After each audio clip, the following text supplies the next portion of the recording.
Welcome to Flatwater Press. It's the Forum. And of course, we are joined by the Mayor of Omaha, Mayor Jean Stothert, in her third term. Yes. Thanks for taking the time. We appreciate it. You bet. My pleasure. It was certainly a weird few years for us with the pandemic and how everything has been handled.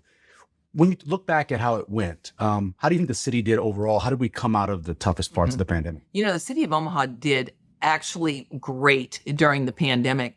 In fact, I will tell you, last year when we met with the bond raters, which we do every fall, it's coming up again this fall, they kind of just went off their normal script, asking about the financing and the union contracts and things.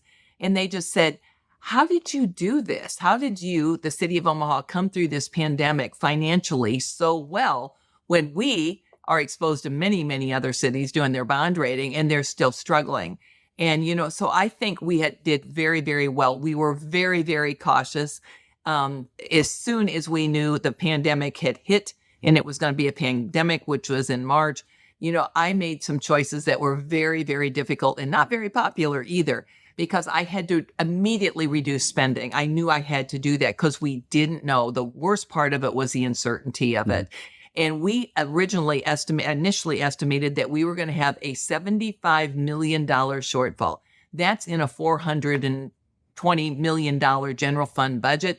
To take $75 million out, that is huge, because we knew we were going to lose the College World Series and the swim trials and Berkshire Hathaway. And the trickle down with that, when our hotels weren't full and we don't get the hotel motel tax and the rental car tax, everything. So I shut down, the libraries. I shut down the community centers. We shut down all the swimming pools.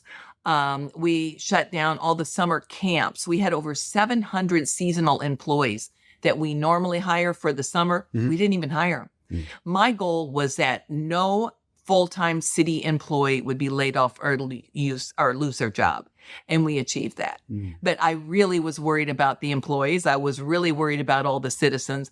But I think we came through it very, very well. We had a lot of issues with, especially fire and police being off because of COVID, but we handled it very well. We allowed employees to work from home if they could. Obviously fire and police can't work from home. Public Works can't work from home. But at the end, when we evaluate the number of people that were ill, how we kept all of our city services going, we came out at the end of the year with a surplus in our budget. And so I think we came through it very, very, very well. And then not only with that, we had the CARES Act money that we really fought for, because we didn't get a direct deposit on that. The state of Nebraska and Douglas County did. Took us about 8 months to get that settled, but we ended up getting $30 million from the state and $30 million from Douglas County. So that really helped. And then now we have the ARPA funding, and we are working on getting that out in the community as fast as we can. So we are helping with everything from mental health to rental assistance to utility assistance. So we are still have money that is going out in the community, helping those that were affected survive. Hindsight, of course, is 2020. Yes. Is there anything you would have changed when you look back after you evaluate everything you did that maybe you would have done differently? I can't say that I would, really. I mean, and it wasn't just me. I had a great team, and internally, city team, and also externally, I did create a task force that was people out of the community that represented everything from housing to the food bank, to give advice to me on what was needed out in the community, and that worked very well. I wish that we could have come to an agreement with the state and with with Douglas County sooner on the CARES Act money. But at the end, we did. We were able to use it to balance out the budget. And then, like I said, with the ARPA funding, still distributing that now.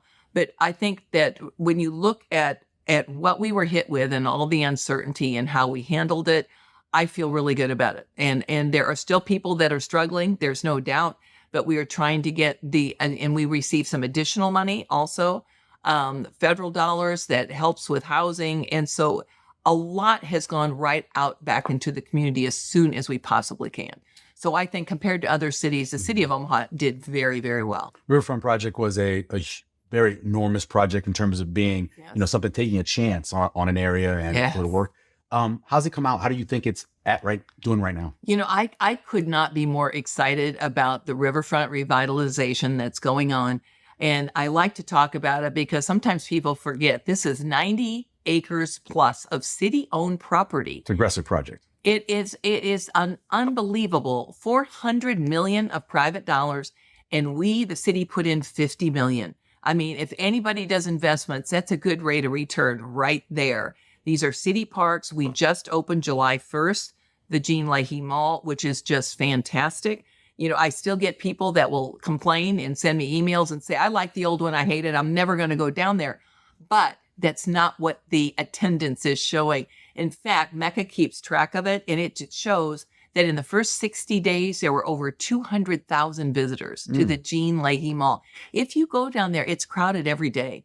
And I love it because everywhere you look, the detail is just unbelievable. The attention to detail is unbelievable.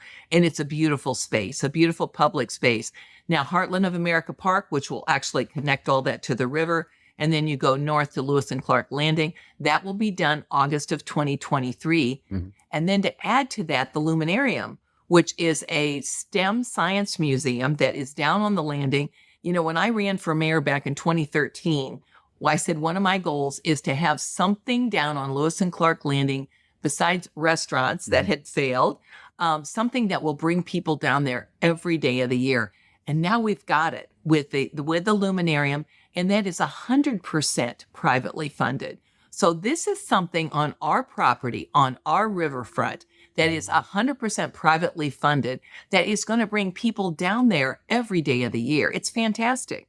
And so when you look at what is happening with this development, and you look at what it is spurring downtown, new development, redevelopment, streetcar coming in downtown, Mutual of Omaha building a new corporate headquarters that could be up to 50 stories high, a new skyscraper. This is 4,000 Mutual employees that are going to be downtown Omaha. This is really big for us. It's really big for downtown, and it's really big for the whole city, because every city that grows and is prosperous and people want to come to, they have a vibrant downtown, and that's just what we're building. Was there no way to keep the library? Oh, well, you know what? Oh, of course there was a way to keep the library, but we knew we owned the library. We owned the property it sat on. And even the library director and the staff there did not like that building. It's an old building. It's not efficient. It's not good for safety. And we knew that once that Jean Leahy Mall was done, that would be prime real estate, and somebody would want to develop something great there. And we can move a downtown library. And then when we started discussions with Heritage and with the private sector of what they wanted to do with a new central library, which was going to be at 72nd and Dodge, which is right at the heart of our city. And right now that project is $100 million up, all privately funded. It will still be an Omaha Public Library. It will have Omaha Public employees there. It will be right in the heart of the city. They chose that spot because easy access for everybody, because it's right where all the bus lines are. And a downtown library can be moved, which we are. And so, we are freeing up that spot for a great development, over $600 million development right there. I think every time you look at a picture of Omaha in the future, you're going to see the Jean Leahy Mall, and you're going to see Mutual of Omaha right there. The library that we have downtown that we are building at 1401 Jones to replace it, it's a neighborhood library, which is what you usually have in a downtown area. It's in a great spot, but I am not opposed to, if that site doesn't seem convenient and people don't like that site or what the library staff designed for that site, I'm still open of looking for a new site downtown. I'm building something new. But we wanted to get the Jean Leahy Mall, we wanted to get it empty so that we could start demoing it. And so Mutual of Omaha can stay on their schedule. And that's why we have remodeled 1401 Jones. And the library staff has had all the input on what that was going to look like. And I think people are really going to enjoy it. So it's a win-win for everybody. We get 4,000 employee Mutual of Omaha World Headquarters downtown Omaha, a new skyscraper that will add to the skyline. We will have a new neighborhood library downtown, and we will have over $100 million new state-of-the-art library on 72nd and Dodge that is totally privately funded. I mean, if anybody loves libraries, they're going to be thrilled with it. You've been criticized for being out of town Yes. as the mayor. Mhm. Is there an amount of time, in your opinion, if a mayor's gone, that power should be transferred? Or do you believe it's unlimited amount of time to be out? Oh, no. And, when, and I will say this, that when I first did the charter convention, back in the first one in 2013, when I was just mayor, that was on my list then, is when the mayor is out of town, the way the city charter is that you lose your authority. So if I go to Costco down in Sarpy County, I'm not the mayor anymore. If I go to Council So Bluffs, it's not out I'm of not the state. mayor. It's literally out of the Omaha area. It's that's what the charter says. Okay. And even though our city clerk says, well, that's not what we practice. We practice with the mayor goes out of state. That's not what the charter says. All I was asking is 5 days or less. That's what we were asking them to change it in the charter, that if the mayor was out of town 5 days or less, that you don't lose your authority. So when I go down to Lincoln or I go to Council Bluffs, I could still remain the mayor. And so they turned that down. And that I don't understand. The mayor of Council Bluffs, the mayor of Gretna, the mayor of Bennington, the mayor of Lincoln even called me about it. None of them, Bellevue, none of them lose their authority. Only the mayor of Omaha. Now, the criticizing me for being out of town, I thought was very misleading. And I thought the TV station that did that was very unfair, because they put up all these pieces of paper saying, here's when the mayor's out of town. People need to understand, I don't get vacation time. I don't get holiday time. I don't get bereavement time or sick time. When the mayor needs to go out of town, whether it's city business or it's private and personal, you take the time and you do it. But the report, when people are saying, oh, she's been out of town for 80 days in the last 12 months, they counted weekends, they counted holidays. Usually if I go to St. Louis, and I don't know where this big rumor started, they said I go to St. Louis because my husband lives there. My husband hasn't lived in St. Louis since 1978. So no, I don't go to St. Louis to see my husband. I go to St. Louis to see my mom. And I have a 95-year-old mom. And usually when I go out of town, I go on a long weekend. I will go maybe on a Thursday, Friday, the weekend, and then a Monday and come back. Well, when the TV station did this report, they counted that whole thing. They counted the weekend too. For instance, I went home to St. Louis last Christmas to be with my mom and my sister that lived there. Well, they counted Christmas Day. They counted the holidays. So I thought it was very, very misleading. Now, I will say this. The first 8 years that I was mayor, I hardly ever went out of town. In fact, maybe vacation, maybe once or twice a year. Most of it was city business. They count that too, if I'm out of town on city business, and say, well, she's on vacation. I have been to Houston. I have been to Denver. I've been to Washington, D.C. I've been to Kansas City, speaking as the mayor of Omaha. So I was speaking at conferences with other mayors. They count that as vacation time. And I'm doing city business. I went to New York City twice to talk to a potential business to come to Omaha with the chamber. I went to Silicon Valley in California with the chamber. They count that as she's on vacation. These are city business. This is city business. Now, when I went to a sister city trip, I just got back from Sicily. That really does give me a little bit of concern. And I'll tell you this, I look at it as almost a sexist comment, because Mayor Suttle went on sister city trips. Mayor Fahey went on sister city trips. Mayor Dobb went on sister city trips. They were business. When I go on a sister city trip, I'm on vacation. And I don't think that's quite fair. If you do go out of country like that, whether it's a city trip or just a vacation, do you believe then the power should be transferred? Yeah. Absolutely, I do. I think if and it shouldn't be about me. But if the mayor is incapacitated, if the mayor is in surgery under anesthesia, if they're if they're out of town more than 5 days, if they're in another country, sure, they could have somebody step in. The city council, president is what the charter says, as acting. But I have asked, and the city council president, Pete Festerson, was very outspoken about it, saying, so are some of the other council members, we need boots on the ground.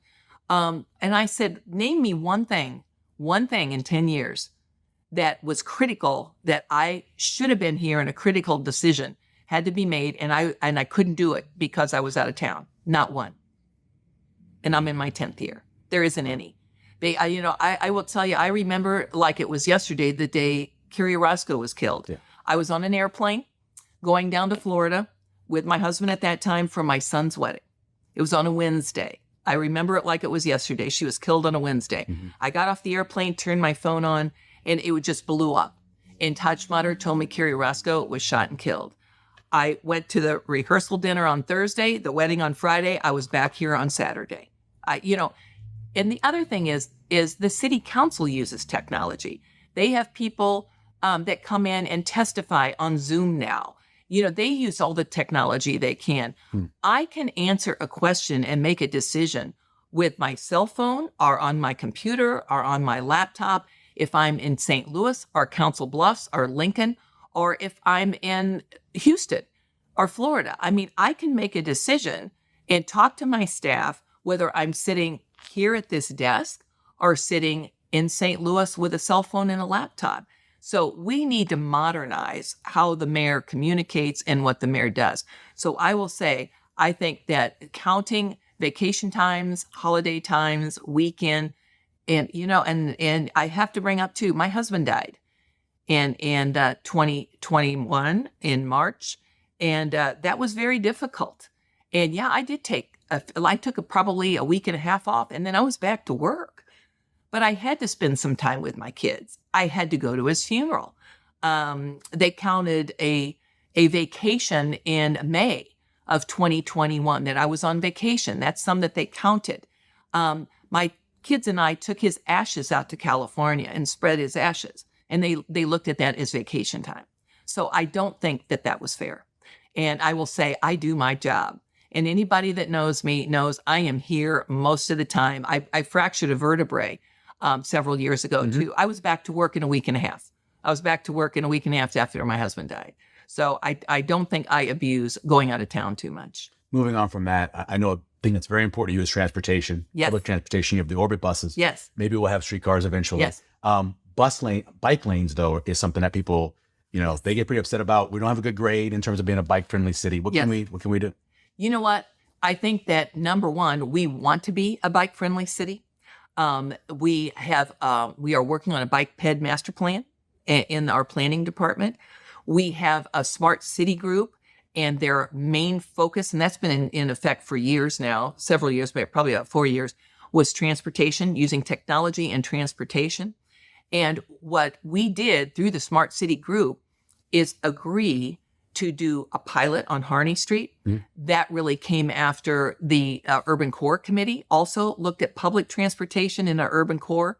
And we have to say urban core because we include Midtown. We can't just say downtown. But, a couple things I have to say about that. Number one, the bus system, Orbit. That's real important that we worked on with Metro Transit. We don't run the bus system in Omaha, but Metro Transit does. I've heard people say over and over, well, nobody's on it. Nobody's on the Orbit. And that's just not true. We have numbers showing. We do have numbers. And, with Metro Transit, I was looking because I did have the numbers sitting in front of me, but I got them just the other day. And there is in 2021, for example, there was 440,000 people that rode the Orbit. From January of this year through September, there's been 310,688 people rode the Orbit. Now, did the numbers go down during COVID? Yeah, they did. And yeah, I did see some of the Orbit moving around that didn't have a lot of people riding it. Because remember, it just really started when COVID hit. But we had a drastic reduction in flights out of Epley. Should we close down the airport? It's all coming back. And that ridership, Metro Transit's very happy with the ridership. So we have that. But, the other thing is bikes. Okay. We want to look at all modes of transportation. What do folks think about the Harney experiment? Because it's up there right now. The lanes are there. Well, it's not, I wouldn't call it an experiment. Okay. I would call it a pilot. Okay. We agreed through to Metro Smart Cities to do an 18-month pilot. We decided on the south side of Harney, and we just picked Harney because there was multiple uses along the way. There was residential, single family, multifamily. There were businesses. There was construction. There was all this stuff going on that we wanted to see how a protected bike lane works. Now, there's a difference between a dedicated and a protected. We have dedicated bike lanes already. Protected has some sort of barrier or wall on it. So we wanted to get some information on that. We did 18 months. We got 18 months of information on the south side of Harney. We just found out that is where the rails are going to go for the streetcar. That bike lane on the south side of Harney will not be there in the future. We know that because that's where the rails are going to be. And there were different cities that have tried to run rails along with bike lanes. It doesn't work. Seattle is a great example. They had bike lanes along with their rails. There were not only injuries, but there were deaths. And there were multiple lawsuits against the city. So it's not going to be there. And so I felt like we had enough information there. It wasn't going to be there in the future. And why don't we move ahead with some conceptual design about and a study about what it's really going to look like and what are the best streets downtown to do it? That makes sense to me. We got all the information we need on Harney Street. Of course, there was a lot in the bike community that just were furious about it. However, I will say Bike Walk Nebraska, for example, Julie Harris is with Bike Walk Nebraska. What she was saying on the news and what she said in front of the city council was very inaccurate. I mean, she said it's only going to cost about $40,000 to keep it up. Not true. Not true at all. She said that she was invited to all of the smart city meetings and we didn't invite her to this one. That is not true at all either. The only things Bike Walk Nebraska did is they were gathering the data. The agreement for that pilot was between the city and smart cities. And so we got that, we got that pilot done. We ended the pilot the end of September, but I did have a donor. Everybody knows who it is. Sherwood Foundation talked to Susie Buffett. She said she was interested in keeping it up just for commuters and transportation until the streetcar went in. I said, I got to get you some real numbers. We started talking about that immediately after I said the pilot was going to end. And I said, it is not $40,000 because if it's going to stay there, we have to restripe it. We have to buy all new bollards because they're all beat up. We got to bolt them to the pavement. We're not gluing them to the pavement anymore. We have to pay for snow and ice removal. Last year, they only had 2 snow and ice removals. And just 2. We had a real light winter last year. And it cost over $30,000 for just 2. Snow and ice removal is huge. They also found during the pilot that on the south side of Harney is not a good place for it. They had a lot of trouble with ice on that bikeway. It wasn't used a lot in the winter. And they said if they were going to leave it on Harney and the streetcar wasn't going in, they'd move it to the north side of Harney. And so Susie Buffett, I talked to her personally. I told her I have to get her real accurate numbers, which I got those from the LLC that was formed that helped us run this pilot. And those numbers, if you include the study, are over $600,000. The study is about 110. It's going to be at least $500,000 to do all that stuff I told you and to do snow and ice removal. And she was willing to pay for not only all of that, but the study on top of it. So she is putting in over $600,000. So it wasn't just $40,000 to keep it up. It's over $600,000. But the thing of it is, for a permanent dedicated bike lane downtown, I don't want to just be the first one to throw something up and do a bunch of bollards. I want something that's attractive. I looked at what we see in other cities, big concrete curbs. Sometimes they'll put concrete planters along the way. It's attractive, it's protected, and it's easy for us to maintain and plow it and remove the ice. Makes it tough for people who live there to park, though, right? I mean, that's very difficult for them. Well, you lose parking. Yeah. I mean, or the parking is going to go not towards curb, but out in the street. Right. And then you lose a lane of traffic. So we have to consider all of that.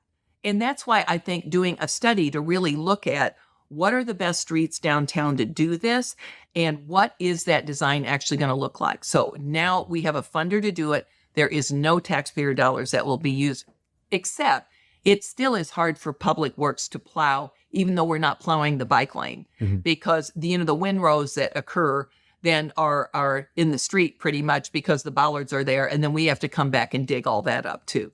So it's very, very little, minimal taxpayer dollars that will go into extending it. Yeah, you want to obviously, coming out of the pandemic, grow business, right? Absolutely. And you have a new Deputy Chief of Staff, Economic Development, right? I have 2. 2 of them. I have 2 new Tell me ones. what the goal is with that and how important it is to continue to grow. Well, that position I've had for quite a while. I had 2 young men and I hired them at the same time. We always used to call them the Anderson boys because their name was Kevin Anderson and Troy Anderson, but they spelt their last name different.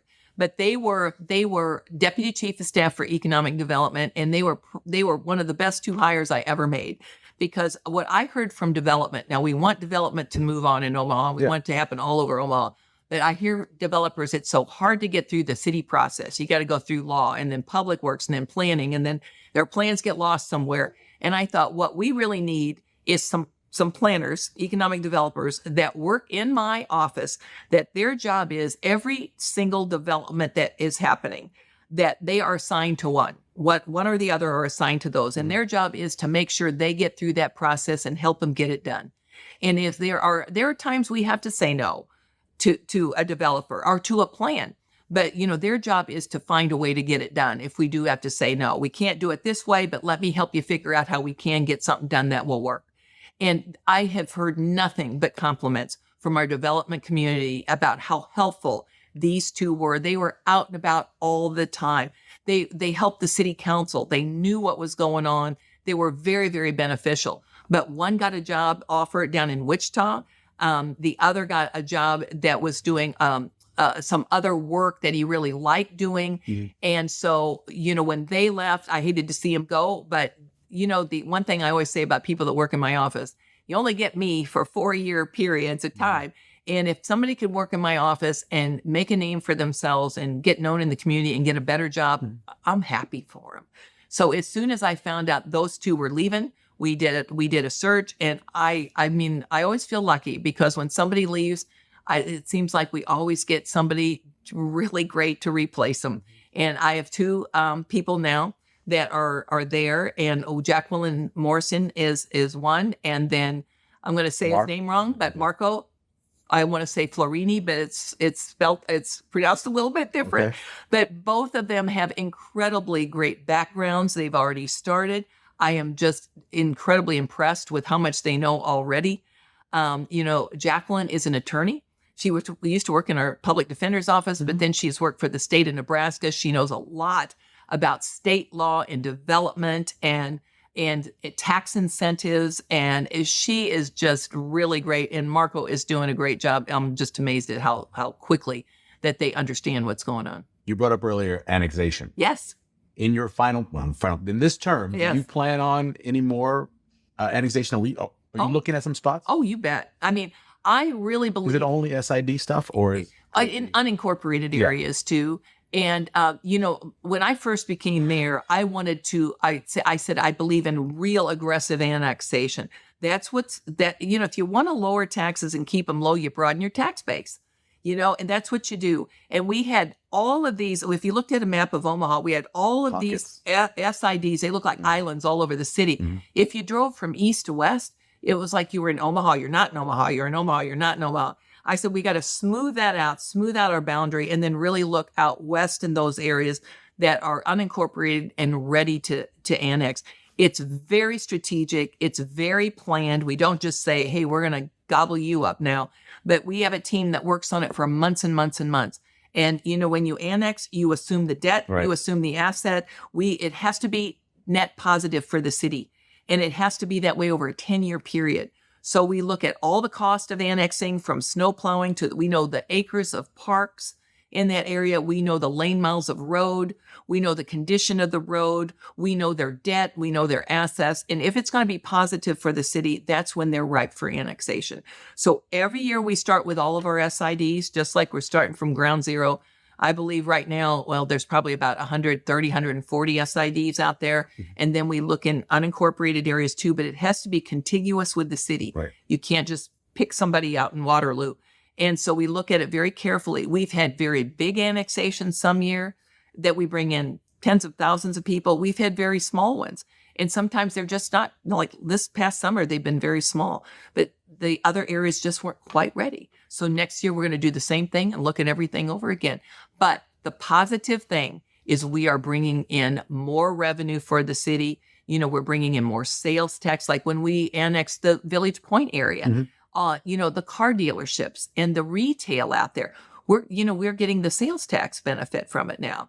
And so property tax, sales tax, all of that is very beneficial to the city.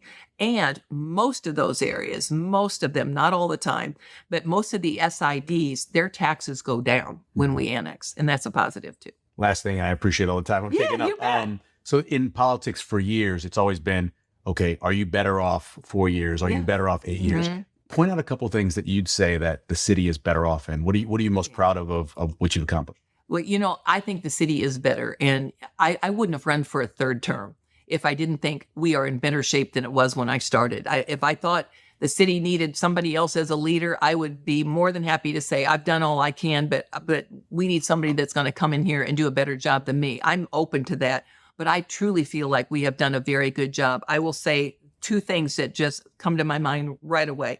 Number one, my biggest responsibility is public safety. That's keeping the citizens of Omaha safe, whether that is from violent crime to keeping the streets plowed, are the trash picked up, are the parks in good condition, are the street lights working, all that's public safety. And we are a safer city than we were in 2013. There is no doubt. 2015, for example, we had 50 homicides. We got down into the low 20s. Now, we had a little spike, but so did the rest of the country. And we feel like we're back. We're only in our 20s now as far as homicides. Well, that's 20 too much. But when you look at Kansas City, our neighbor, Kansas City is trying to follow us now. Chief Schmatter just went down there to talk to the mayor about our Omaha 360. They want to start something like that after what we did in Omaha, and we've had so much success. Right now, in this year, in 2022, violent crime is down in Omaha. That's a huge positive. People feel safer. The police department has done a great job. I added over 100 new police officers. We opened up a new 5th precinct. Mm-hmm. All of those things are things that Chief Schmatter and I felt like we needed to do to make Omaha safer, and we are a safer city. The other thing is, as I will say, is our city budget. When I became mayor in 2013, we were predicted by the end of the year to be 13 million short by the end of the year. And I got smacked with, I had to get the budget to the city council in a couple months because I took office in May. I had to get it to the council in August. And we worked really hard at what we needed to do to reel in spending and do what we had to do so that we did not have to raise property taxes to fill in for the next year what that big deficit was going to be. Mm-hmm. And by the end of the year, we had over a $10 million surplus in 2013. I have had a surplus every year since I've been mayor. Now, that doesn't mean that we're charging too much taxes to people, because when we send that budget to the city council, it's balanced to the penny. And it's got every penny in there we think is what we will need to run the city. But as the year goes on, it's my responsibility to watch that budget. And it's my responsibility at the end of the year, it's balanced. And we look at every department every month. And if one department gets off balance, we talk to them and we'll say, what's the problem here? Let's work on it so that we at least are balanced at the end of the year, but we've always had a surplus. So I would say financially, the city is in really good shape. I have lowered the property tax levy 3 times, 2% each time. We had a voter approved 3.5 penny property tax increase that the voters approved when we passed the road bond issue in May of 2021. Mm-hmm. There was 2 ballot questions. One was a $200 million bond issue for the roads.